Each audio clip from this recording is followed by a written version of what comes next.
Feel the date, May 4, 1945, at the tortured frame of the Tangamunda Bridge over the Elbe River. It was the final gateway. Listen to the groan of shattered steel, a mournful sound under the crushing weight of thousands, as German soldiers traversed the twisted skeleton of what was once a proud, modern crossing. Deliberately demolished by retreating Wehrmacht forces on April 12th, the bridge now offered a perilous, vital lifeline. A single-file pathway, a treacherous ribbon of fractured concrete and contorted metal, was all that spanned the waterway's bend. A signal, snatched from the air by American intelligence, confirmed it all within the 102nd Infantry Division's sector. Wehrmacht units were abandoning every position. A vast human tide was surging toward the American lines. The numbers were staggering.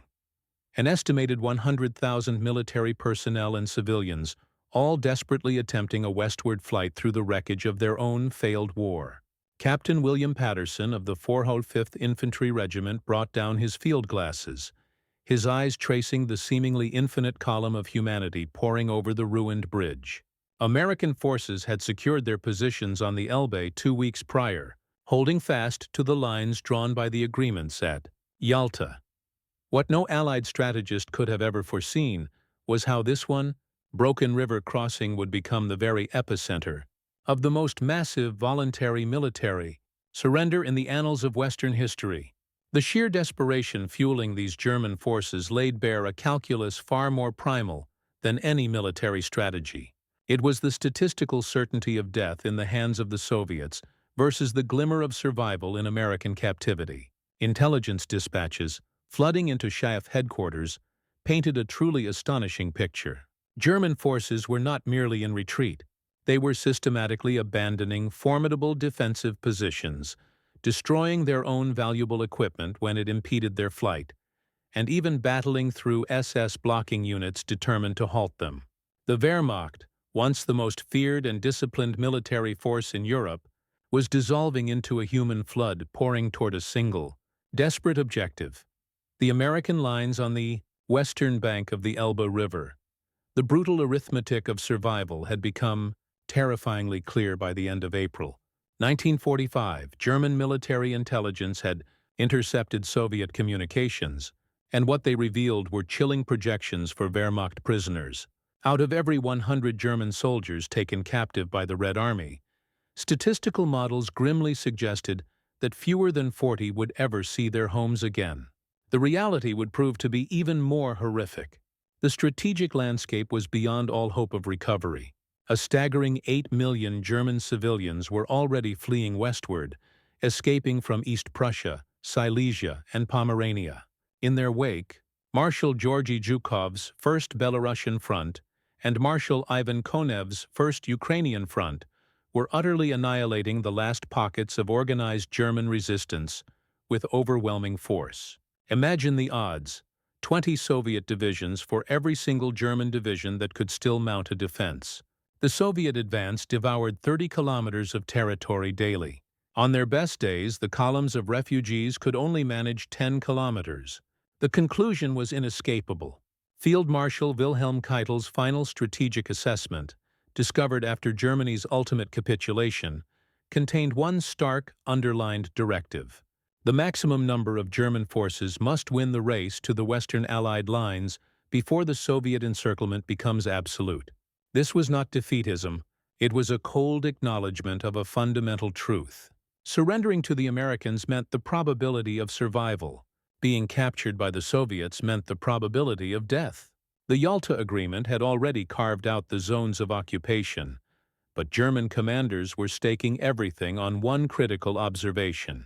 American forces had dutifully halted their advance at the Elbe River, just as they had agreed with their Soviet allies. If German units could just cross that river, that single line on a map, before Soviet armies slammed the door from the east, they would fall under American custody. This race was not for victory, nor was it for a negotiated truce. It was a desperate, primal scramble for the basic human chance of surviving captivity. The American forces holding the Elbe's western bank commanded a logistical superiority so vast it would prove decisive in managing the incredible surge to come. Each infantry division was supported by attached military police battalions, by field kitchens capable of feeding 15,000 men every day, by mobile medical units equipped for surgery, and by immense stockpiles of supplies that were a testament to American industrial might. Major James Morrison, the operations officer for the 102nd Infantry Division, had meticulously studied the logistics of mass surrender following the Ruhr pocket operation in mid-April, where 325,000 Germans had laid down their arms. His calculations were sobering. To process just 1,000 prisoners demanded 3 tons of food daily, 5,000 gallons of water, medical screenings for the specters of typhus and dysentery, delousing stations to combat disease, and an administrative effort that generated 12 separate forms for each individual. The Geneva Convention was not just a guideline. It mandated specific caloric intakes: 2,800 calories for working prisoners, 2,000 for non-working. These were not merely figures on a page. They represented the razor-thin line between maintaining order and descending into chaos when dealing with a flood of desperate human beings. The German forces converging on the Elbe embodied the entire spectrum of the Wehrmacht's final dissolution. Elite Waffen-SS units still commanded operational Tiger tanks and utilized sophisticated communications gear. Regular army divisions had been bled down to the size of battalions, with men carrying only their personal weapons. Volkssturm units, a heart-wrenching mix of boys as young as 14 and men over 60, were armed with nothing more than armbands and obsolete rifles from the First World War. Trailing behind them came the auxiliary services, organization-taught construction battalions, Luftwaffe ground crews with no aircraft to service, Kriegsmarine personnel from obliterated ports, and female auxiliary staff who faced unspeakable horrors if captured by Soviet forces. Intelligence analysis from April 25, 1945, estimated that approximately 1.2 million German forces remained east of the Elbe. Of this vast number, 300,000 belonged to organized combat units, another 400,000 were support personnel, and a scattered mass of 500,000 Wehrmacht and Volkssturm members were already in disorganized flight toward the west. The most critical variable in this equation was the rate of movement. Soviet mechanized spearheads could surge forward 50 kilometers in a single day. German units, exhausted and on foot, could manage 30 kilometers only under the most ideal conditions. The window for escape was not measured in days, but in hours. The first undeniable signal of this shift came on April 20, 1945, when General Walter Wenck received Hitler's direct order to attack toward Berlin with his 12th Army. Instead, Wenck made a momentous choice, a decision that would ultimately save hundreds of thousands of lives. He understood that rather than squandering his forces in a suicidal assault against the Soviet encirclement of Berlin, he would wield his army as a shield to hold open an escape corridor to the American lines.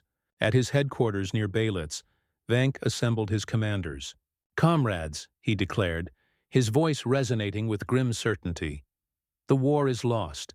Our duty now is not to a dead ideology, but to the living, to our soldiers, and to the civilians who depend on us. We will attack, but we attack westward, to forge a path to the Americans." This was not an act of cowardice. It was an act of calculated humanity. Wenck's intelligence officer, Colonel Günther Reichhelm, had compiled statistics from Soviet-occupied territories that were nothing short of devastating. In East Prussia alone, an estimated 300,000 civilians had perished during the Soviet advance, victims of combat exposure, brutal revenge killings, and mass rape. If these same ratios were applied to the populations now hopelessly trapped between the Elbe and the advancing Soviet tide, the potential casualties could climb into the millions. By April 24th, American forward observation posts began witnessing truly unbelievable sights. German vehicles approached the Elbe River with no tactical spacing, their headlights blazing through the night in a flagrant violation of the most basic combat protocols. Wehrmacht units arrived in what looked like parade formation, their officers maintaining a stoic military bearing even in the face of total defeat. These were not disorganized, beaten mobs. These were disciplined forces making a deliberate choice for captivity over continued pointless resistance. Captain Robert Thornton, leading a reconnaissance company of the 2nd Armored Division, radioed his division headquarters with an urgent, surreal message. German forces are approaching our positions, but they are not attacking. They are displaying white flags and are requesting terms of surrender. Within a matter of hours, that initial trickle had transformed into a raging flood. The U.S. Ninth Army processed 3,000 voluntary surrenders on April 24th, a number that swelled to 7,000 on April 25th, and then exploded to 15,000 on April 26th. It is vital to understand that these were not combat captures. They were deliberate, organized surrenders by units that still possessed ammunition and the full capability to fight. The surrender of the Ruhr Pocket earlier in April had already set the stage. When Field Marshal Walter Model chose to dissolve Army Group B rather than formally capitulate, an incredible 325,000 German troops had simply walked into the arms of American forces. The treatment they received, food, medical attention, and protection from revenge-seeking displaced persons, spread like wildfire through Wehrmacht communication channels with astonishing speed. Radio intercepts captured by American signals intelligence revealed the most remarkable conversations taking place between German units.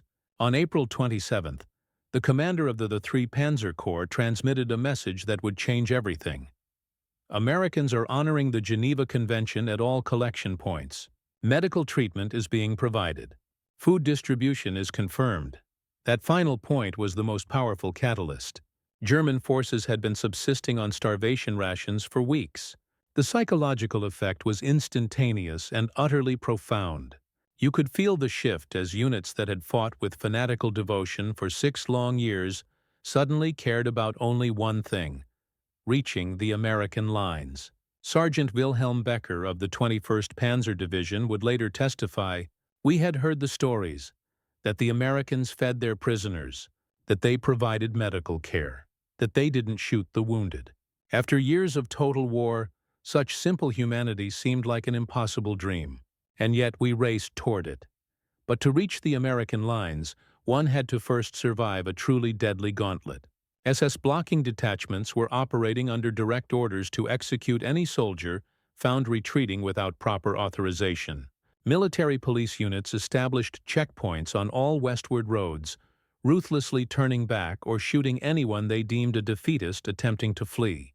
The SS remained fanatically devoted to their cause, even as the Reich crumbled around them, viewing surrender not as a strategy for survival, but as the ultimate act of betrayal. The Battle of Halbe, raging from April 24th to May 1st, stands as the most gruesome testament to the human cost of this eastward flight. General Theodor Busse's Ninth Army, encircled southeast of Berlin, consisted of 200,000 soldiers and 40,000 civilians. Hitler had ordered them to fight their way toward Berlin and link up with the capital's desperate defenders. Instead, Busse coordinated with Wenck to break out westward, toward the sanctuary of the American lines. The breakout ignited at 20 hours on April 25th. The leading elements of the 11th SS Panzer Corps burned their last reserves of fuel to punch a hole through the Soviet lines near the village of Halbe. Behind them followed a procession of unimaginable desperation. Combat troops marched alongside medical units, administrative personnel, civilian refugees, military dependents, and even regimental bands still clutching their instruments. The column stretched for 30 kilometers through the Spree forest, a serpentine mass of humanity stumbling through swamps and dark woods. Soviet forces responded with overwhelming, indiscriminate firepower.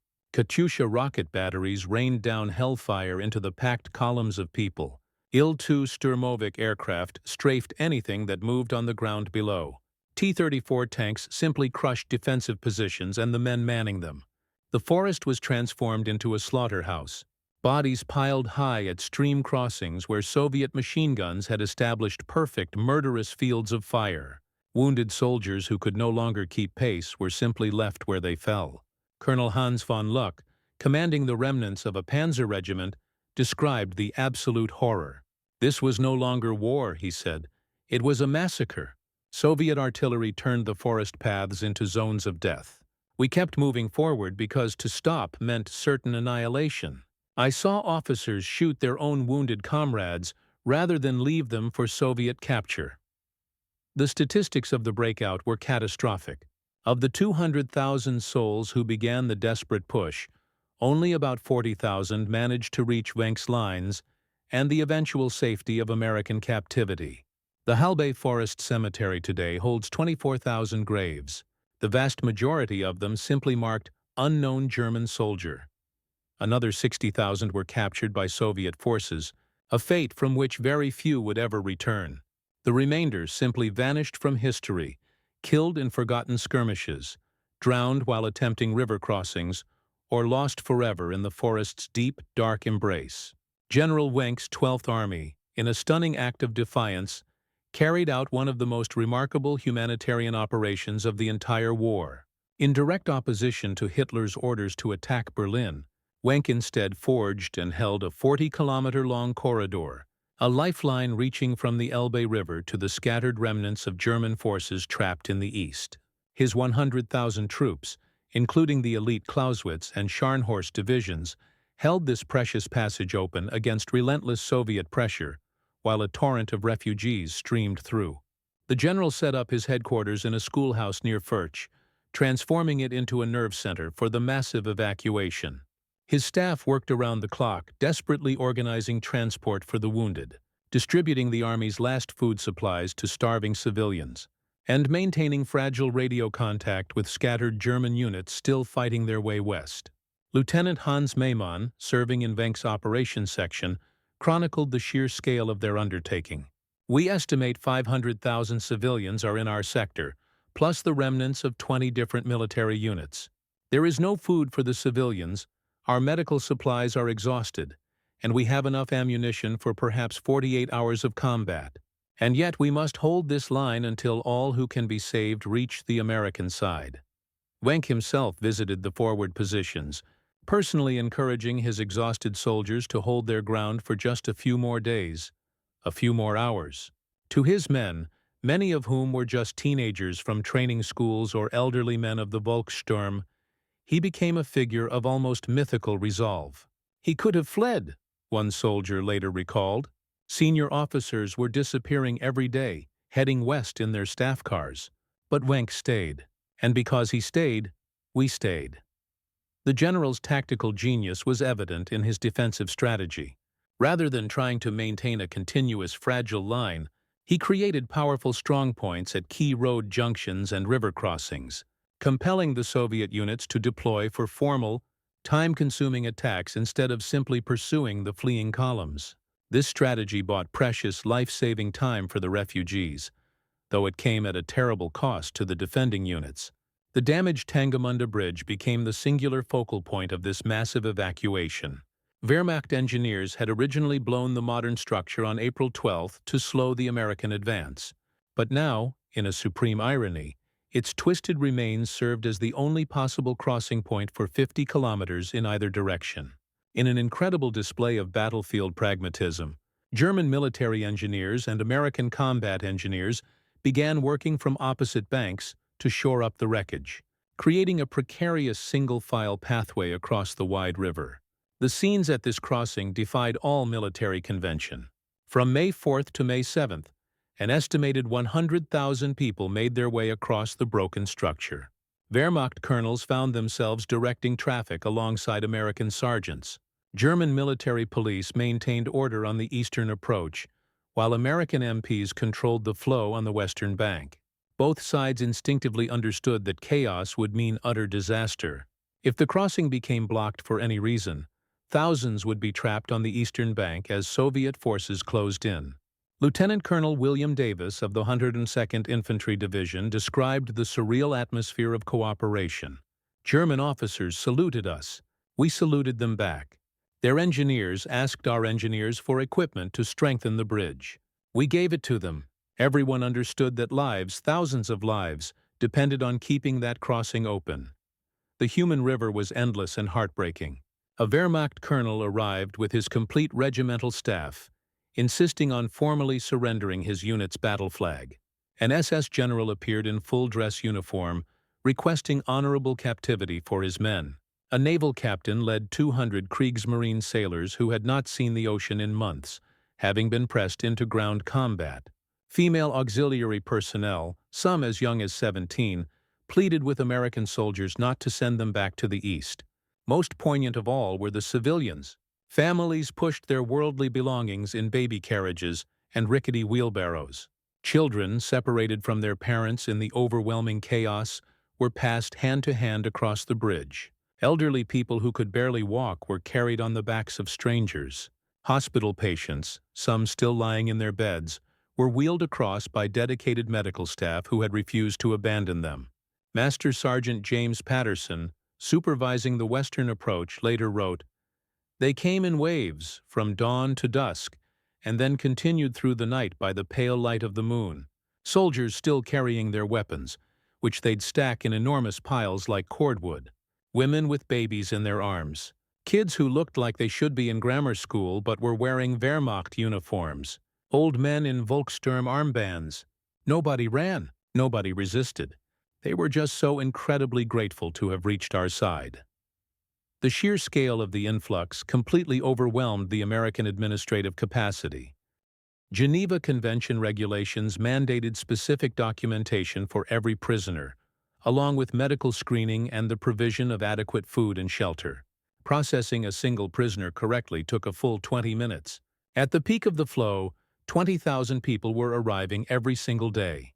The system simply buckled and collapsed under the immense weight of the numbers. Colonel Benjamin Thompson, Chief of Staff for the 18th Airborne Corps, made a critical, life-saving decision. "Forget the paperwork," he ordered. "Get them fed. Get them deloused. Get medical attention to the wounded. The documentation can wait. Lives cannot." This pragmatic approach saved thousands but also created an administrative nightmare that would last for years.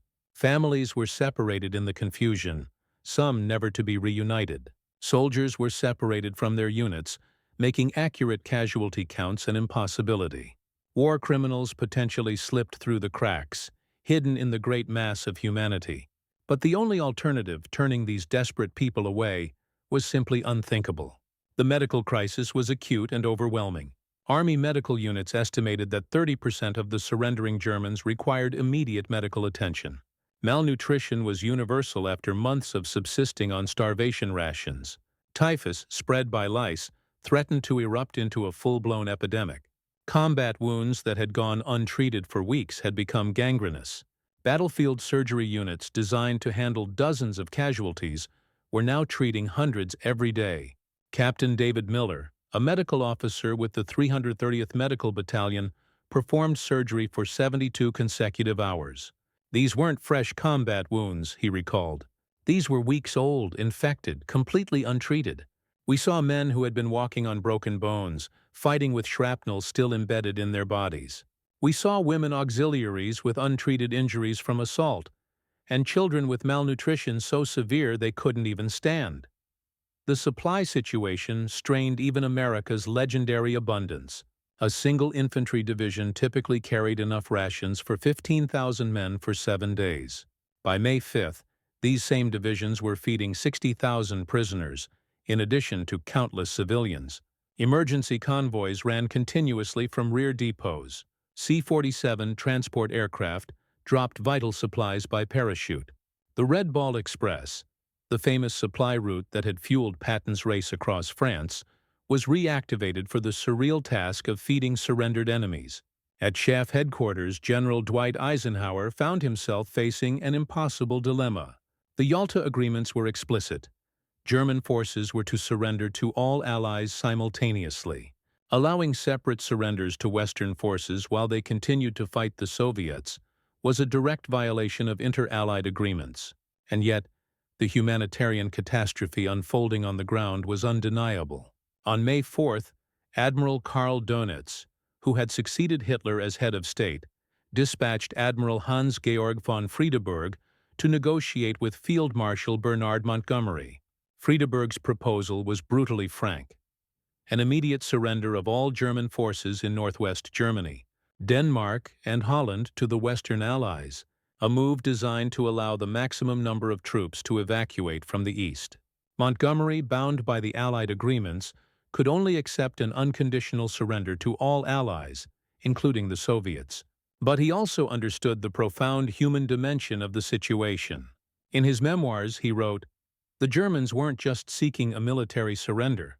They were seeking salvation from Soviet retribution. As soldiers, we could offer them honorable captivity.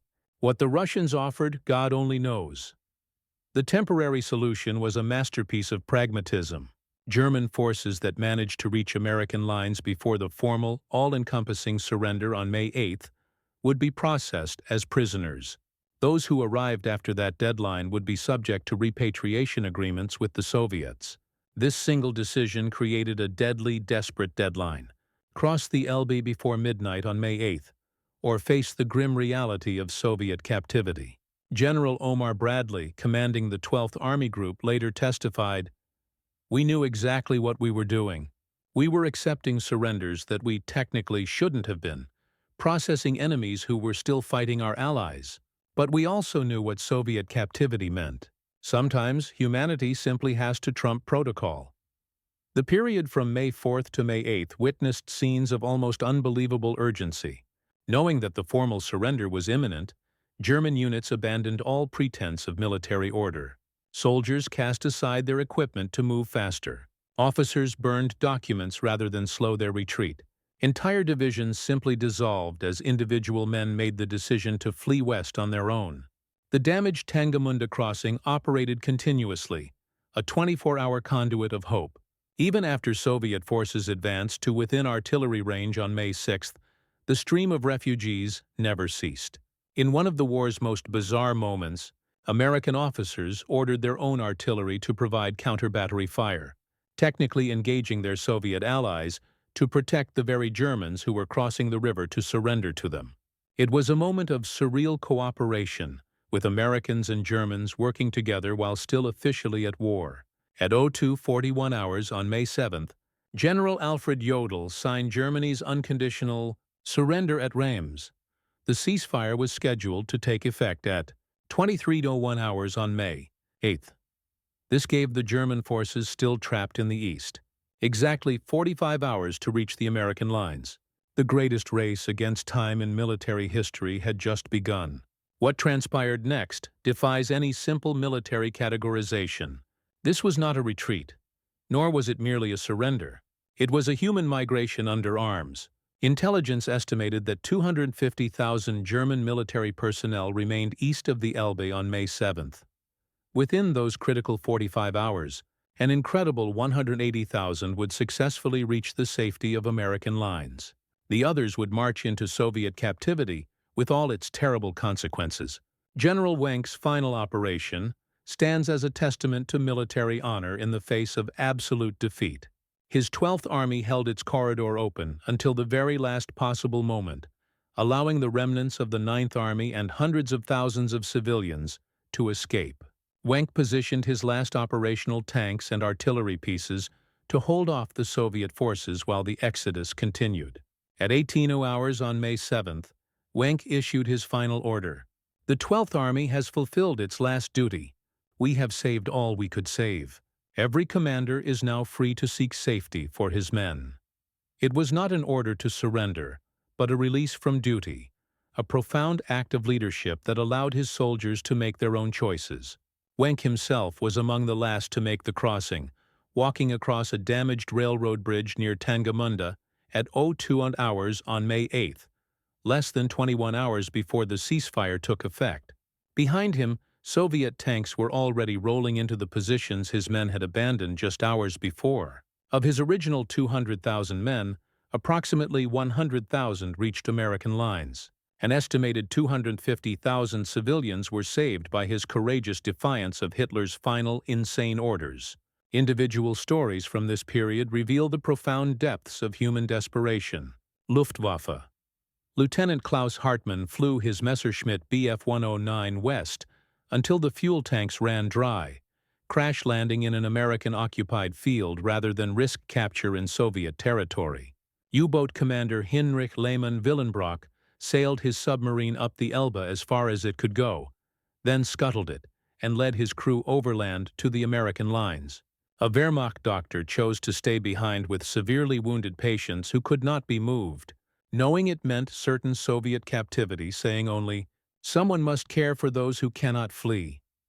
A teenage soldier gave his place on an overcrowded truck to an elderly civilian woman, then began the long 100-kilometer walk to the American lines. He arrived 18 hours after the ceasefire, technically too late, but was accepted by sympathetic American guards who simply could not turn him away. The Rheinwiesenlager, the Rhine Meadow camps, became the collection points for this human flood. These vast, temporary enclosures, often nothing more than agricultural fields surrounded by barbed wire, held over 1 million German prisoners by May 15th. The conditions were harsh, but they were survivable, and that was the crucial difference from the Soviet camps. Prisoners initially had no shelter except for holes they dug in the ground. Food was basic, starting at 100-200 calories daily and increasing as supplies improved. Water was drawn from rivers and temporary pipes. Sanitation was primitive, and disease spread quickly in the overcrowded conditions. And yet, the death rate remained below 1%, a stark contrast to the 35% or higher rates common in Soviet camps. Colonel James Foster, commanding Camp Remagen, faced challenges of an extraordinary scale. The camp was designed for 100,000 prisoners. By May 12th, it held 184,000. "We had SS generals next to communist prisoners," he recalled, Hitler Youth teenagers beside Stalingrad veterans, female auxiliaries who required separate facilities, and naval personnel who'd never seen ground combat. It was controlled chaos, but we maintained order, and we kept them alive. The processing of these prisoners revealed the complete and utter collapse of the Wehrmacht. Some units arrived with their complete documentation, enabling accurate record-keeping. Others had no identification whatsoever beyond their remembered names. The once mighty 16th Panzer Division arrived with just 312 men from an authorized strength of 14,000. The 246th Volksgrenadier Division consisted of only 89 elderly men. Classification proved to be an impossible task. Were the Hitler Youth members soldiers or children? Were female auxiliaries military personnel or civilians? Were the men of the Volkssturm combatants or civilians pressed into service? American authorities generally chose a humanitarian interpretation, processing all of them as prisoners of war, thereby entitling them to the protections of the Geneva Convention. What these German forces were fleeing from became terrifyingly clear as the grim reality of the Soviet-occupied territories was revealed. NKVD documents declassified after 1991 confirmed that the Germans' worst fears were more than justified. Of the approximately 3 million German prisoners taken by Soviet forces, at least 1.1 million died in captivity. The death rate in the years 1945 to 1946 exceeded 50% in many camps. The causes were multiple and tragically interconnected. Soviet logistics could barely supply their own forces, let alone millions of prisoners. German prisoners were given 600 to 800 calories a day, a diet far below the requirements for survival, especially for men subjected to forced labor. Medical care was virtually non-existent. Typhus, dysentery, and tuberculosis spread through the camps unchecked. Siberian winter temperatures plunged to 40 degrees Celsius, and the prisoners had no adequate clothing or shelter. Beyond this material deprivation was a regime of systematic brutality. Soviet guards, many of whom had lost their own families to German atrocities, showed little mercy. Prisoners were forced to work in uranium mines without any protection, in logging camps with impossible quotas, and on construction projects where safety was completely ignored. The wounded and the sick were often shot, dismissed as useless mouths to feed. Former Soviet officer Viktor Astafyev later wrote, "We were told that every dead German was a payment for our suffering, a payment for Leningrad, for Stalingrad, for 27 million Soviet dead." The guards competed to see who could work their prisoners to death the fastest. To show mercy was to betray our fallen comrades. The statistics told the entire chilling story. American records show that of the 3.8 million German prisoners held in Western custody, Approximately 137,000 died, a death rate of 3.6%. Most of these deaths occurred from wounds received before capture or from diseases contracted in the chaotic final weeks of the war. By June 1945, the death rate in American camps had stabilized at a mere 0.15% per month. Soviet records, even the official ones, reveal a catastrophe. Soviet figures acknowledge 356,700 German prisoner deaths, but German research indicates the true number exceeded 1 million. The Mashka Commission documented that of the prisoners taken in 1945, fewer than 50% survived to see the year 1950. The differential was even starker for specific groups. Waffen-SS members had a 20% survival rate in Soviet camps, compared to a 95% survival rate in American custody. Female auxiliaries faced systematic assault in Soviet captivity, while the Americans generally released them within months. Hitler Youth teenagers were often executed immediately by Soviet forces, who viewed them as fascist fanatics, whereas the Americans processed them as juvenile prisoners requiring rehabilitation rather than punishment. The mass surrender to American forces in 1945 had profound and lasting consequences for post-war Europe. American and British forces controlled the majority of surviving German military personnel, which provided them with crucial intelligence advantages as the Cold War began to emerge. Operation Paperclip, the secret program to recruit German scientists, succeeded in part because these technical personnel had deliberately surrendered to the Americans.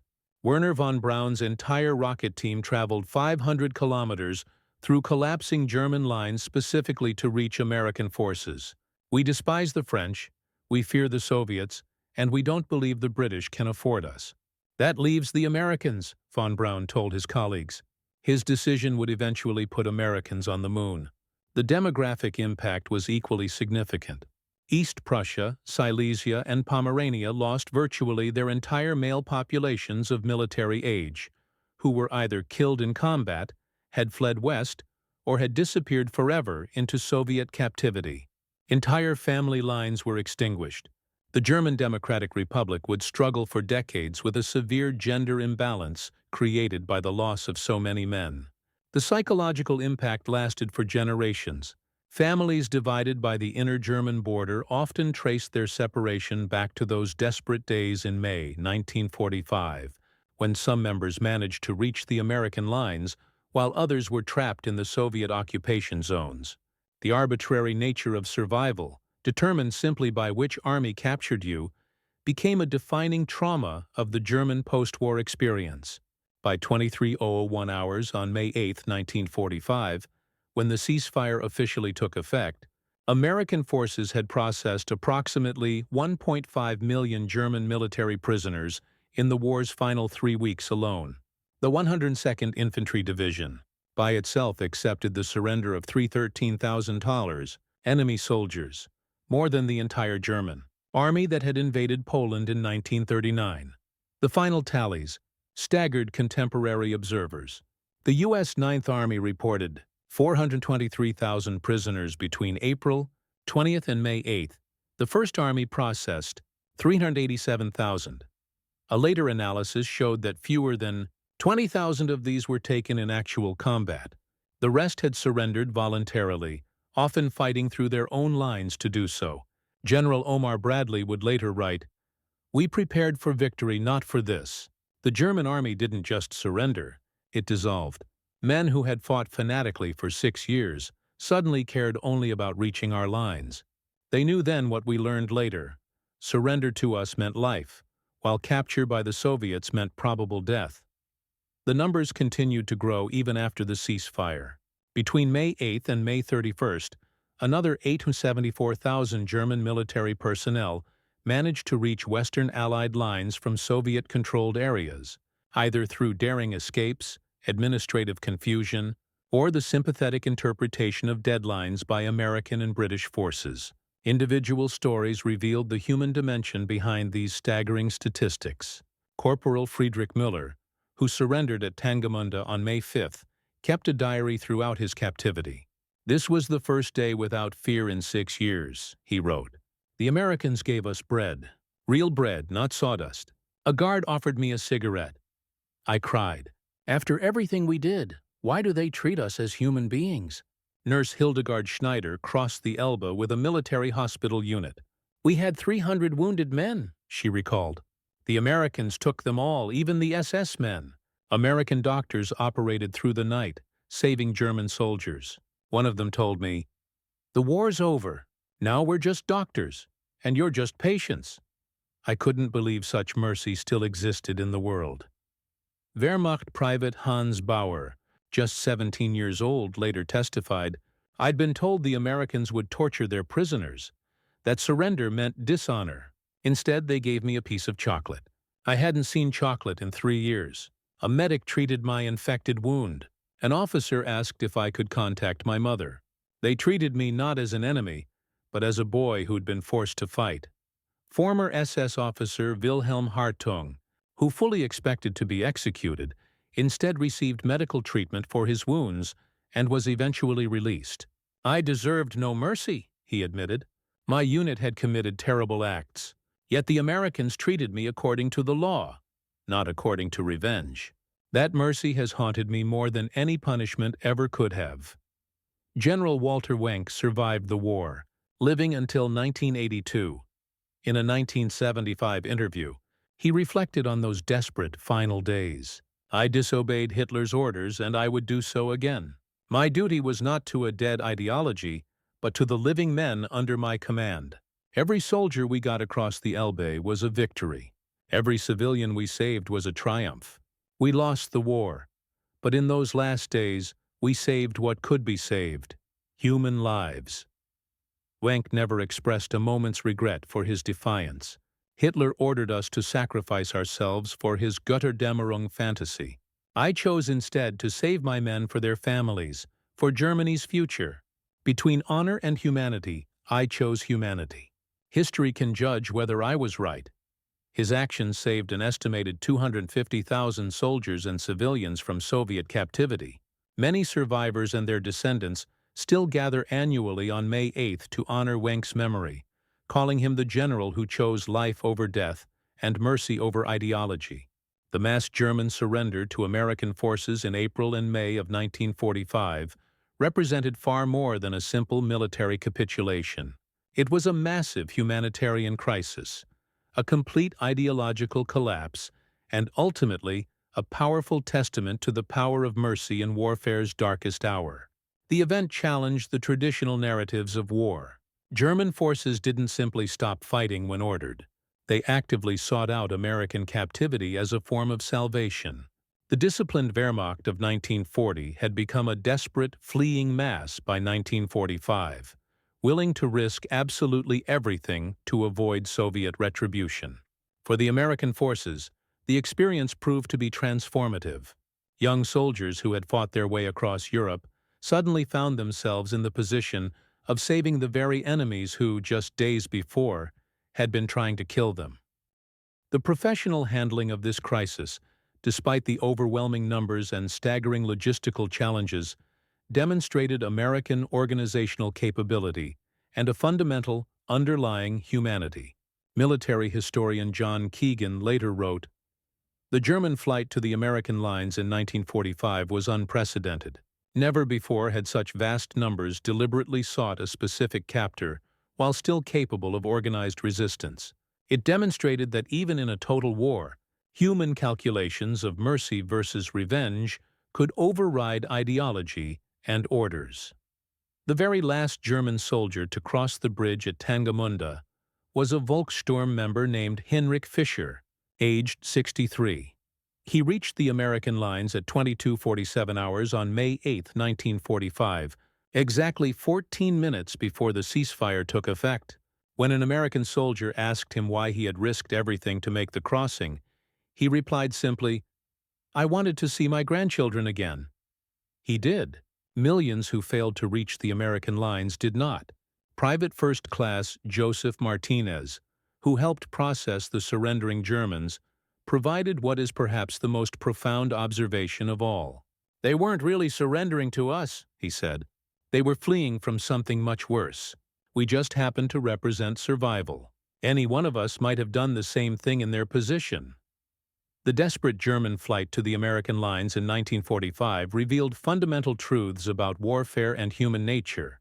Even in humanity's darkest conflict, the difference between mercy and revenge, between life and death, could be measured by the simple question of which uniform received your surrender. For millions of Germans in April and May of 1945, that difference was everything. The choice between American and Soviet captivity was not about comfort or convenience. It was about survival itself.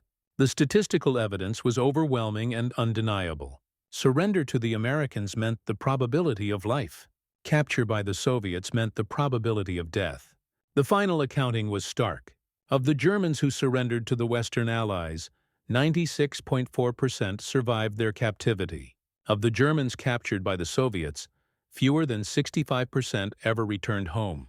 Behind these cold percentages lay countless individual tragedies and triumphs that would shape families, communities, and nations for generations to come. But beyond the statistics lay a deeper truth. The American response to this unprecedented crisis, feeding enemies, treating the wounded, and maintaining order despite overwhelming numbers, demonstrated that even in the aftermath of total war, humanity could prevail over the powerful call for vengeance. Young American soldiers, many of whom had lost friends to German weapons, chose to adhere to duty and decency rather than give in to revenge. The damaged crossing at Tangamunda became more than just a bridge over the Elbe River.